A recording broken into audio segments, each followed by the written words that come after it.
Assalamualaikum warahmatullahi wabarakatuh. Halo semuanya, saya Farizan Alamzori, mahasiswa Universitas Terbuka Kota Pangkal Pinang, Provinsi Kepulauan Bangka Belitung, jurusan Ilmu Pemerintahan dengan NIM 0510054744. Halo semuanya, pada tugas praktek ini saya akan menunjukkan solusi inovatif dan strategi implementasi untuk meningkatkan kualitas pelayanan publik tentang kasus keterlambatan penerbitan EKTP sebagai isu kualitas pelayanan publik di Provinsi Kepulauan Bangka Belitung. Oke, kita masuk ke narasi storytelling. Bayangkan Anda sedang berdiri di depan kantor Dukcapil Kota Pangkal Pinang. Di luar gedung terlihat puluhan warga sedang menunggu untuk mengambil EKTP tersebut.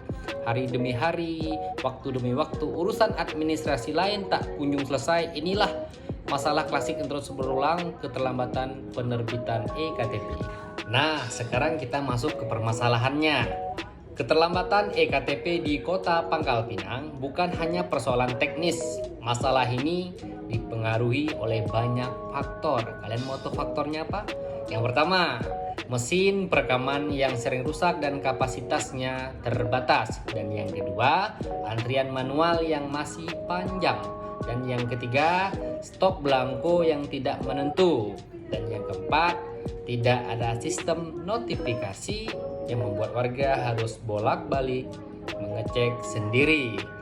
Akibatnya, kalian mau tahu apa akibatnya? Akibatnya warga mengeluh, pelayanan jadi terkesan lambat, dan kepercayaan publik menurun. Nah, sekarang kita masuk ke solusi inovatif. Yang pertama, sistem antrian online terintegrasi. Daripada datang sejak subuh, warga bisa mendaftar antrian melalui aplikasi atau website.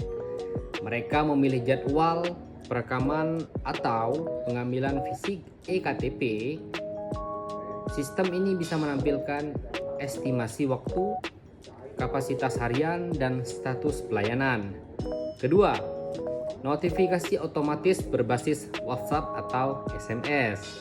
Begitu EKTP selesai dicetak, warga otomatis menerima pesan, EKTP Anda sudah selesai, silakan ambil di loket 3. Ini hilangkan bolak-balik yang tidak perlu. Dan yang ketiga, dashboard monitoring kinerja real time. Pihak Dukcapil bisa melihat jumlah permohonan masuk, permohonan selesai, hingga kendala teknis secara langsung. Ini membantu manajer layanan membuat keputusan cepat ketika terjadi antrian membludak atau mesin bermasalah.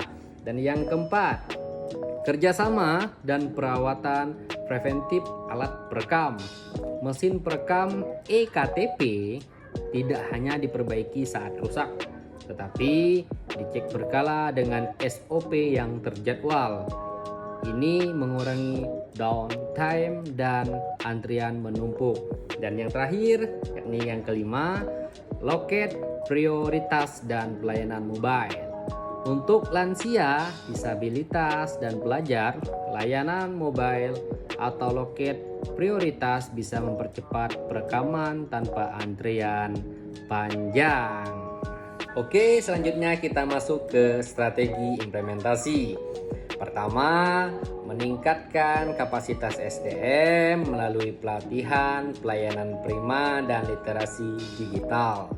Dan yang kedua, melakukan koordinasi aktif dengan Kemendagri untuk ketersediaan belangko. Dan yang ketiga, melakukan sosialisasi masif agar masyarakat familiar dengan layanan online.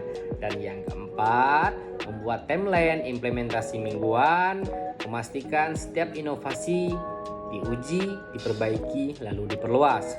Dan kelima, membangun kanal umpan balik cepat melalui chatbot, survei online, dan kotak digital aduan publik. Nah, sekarang kita masuk ke sesi terakhir, sesi penutup.